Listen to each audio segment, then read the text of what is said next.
What's up everybody? Welcome back on Push to Talk. This is Perfect. Well, in today's video, we are going to talk about how to ask any question using auxiliaries. This is how to ask any question part 2.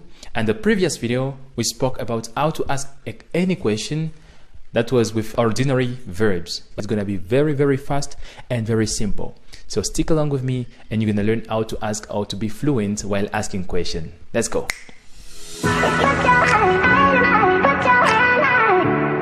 C'était déjà dit, si vous voulez poser n'importe quelle question en anglais, il suffisait de prendre l'auxiliaire et de mettre avant le sujet. Cet exercice vous permet de poser n'importe quelle question en anglais. Alors, when you do this, it will help you. On a recommandé que vous puissiez aller suivre cette vidéo parce que dans cette vidéo, vous aurez à voir les auxiliaires and how to pronounce them. Very simple and very quick. Avant de regarder cette vidéo, vous pouvez faire une pause. You watch this video. This one will help you to know about auxiliary verbs. Cette vidéo va vous aider à savoir sur les verbes auxiliaires. Et après, vous revenez maintenant à cette vidéo et on va continuer.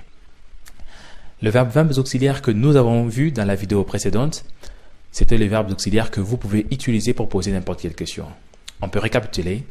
Am, are, is, was, were, have, has, had, can, could, shall, should, will, would, may, might, must, do, did, does.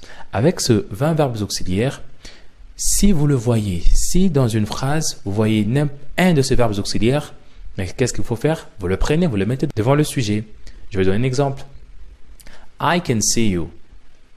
Is there any auxiliary? Est-ce qu'il y a un auxiliaire? Oui. Can. Qu'est-ce que vous faites? Vous prenez le can, vous le mettez avant le sujet. Quand vous le prenez, vous le mettez avant le sujet. Cela peut vouloir dire en français, puis-je te voir? The second sentence. I am intelligent. Suis-je intelligent? Am I intelligent? Qu'est-ce que vous avez fait? Vous avez pris le am, vous l'avez mis avant le sujet. Et c'est comme ça que vous allez le faire avec n'importe quelle phrase où les auxiliaires s'y trouvent. I will give another example. She is my friend. Est-ce qu'il y a un auxiliaire? Si oui, lequel? Is, bien sûr. Vous prenez is, vous le mettez avant le sujet. Et ça devient is she my friend? The next one.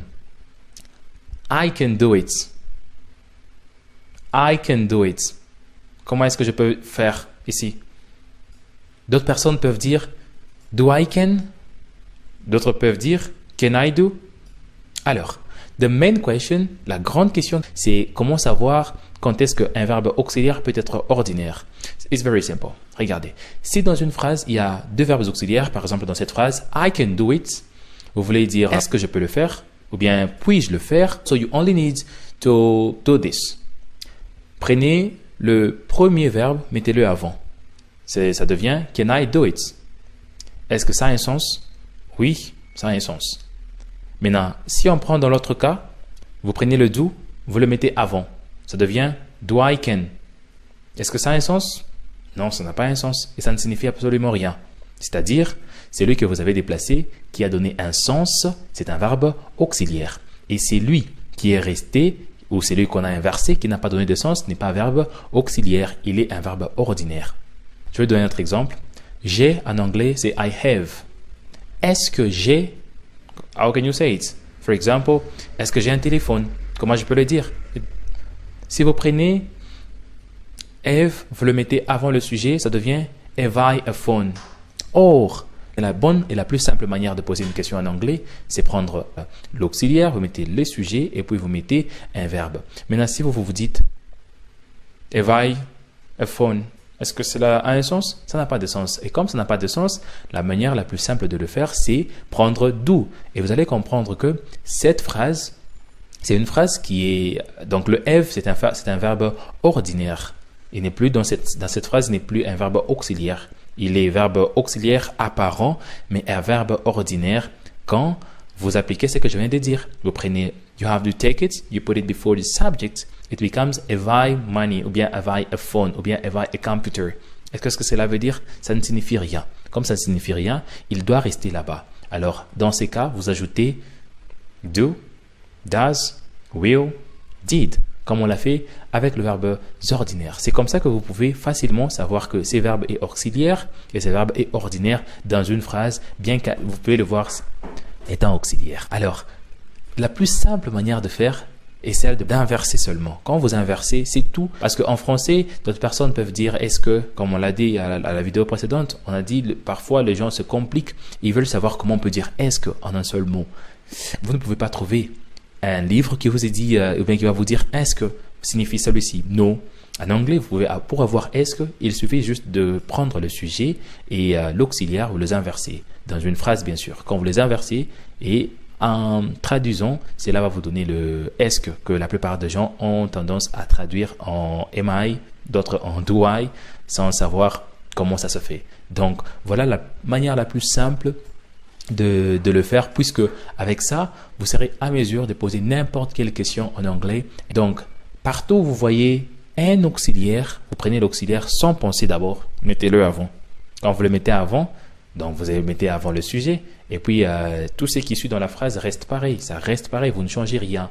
Et peut-être vous allez ajouter le point d'interrogation quand vous êtes en train d'écrire. Mais en anglais, ça sera Are you my friends?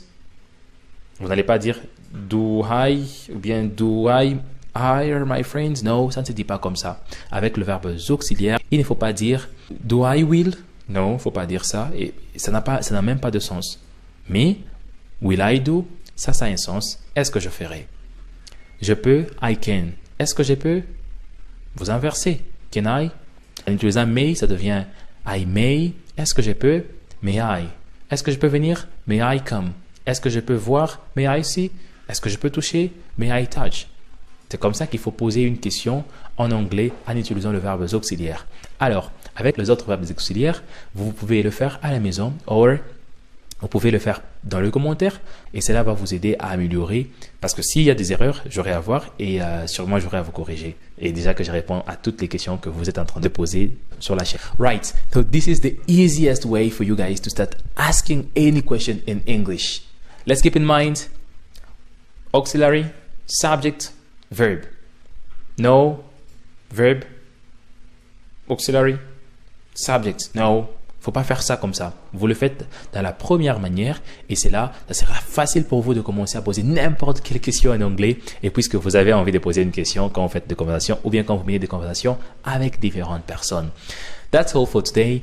Thank you for watching. I hope you like it. I hope you enjoyed the video and I hope you learned something about how to ask any question in English. So if you can have any difficulty about how to ask any question in English, drop it in the comment section and don't forget to give a like, subscribe, and of course to share. Don't forget to follow me on my Instagram, my Facebook. I'll see you in the next one. Peace out.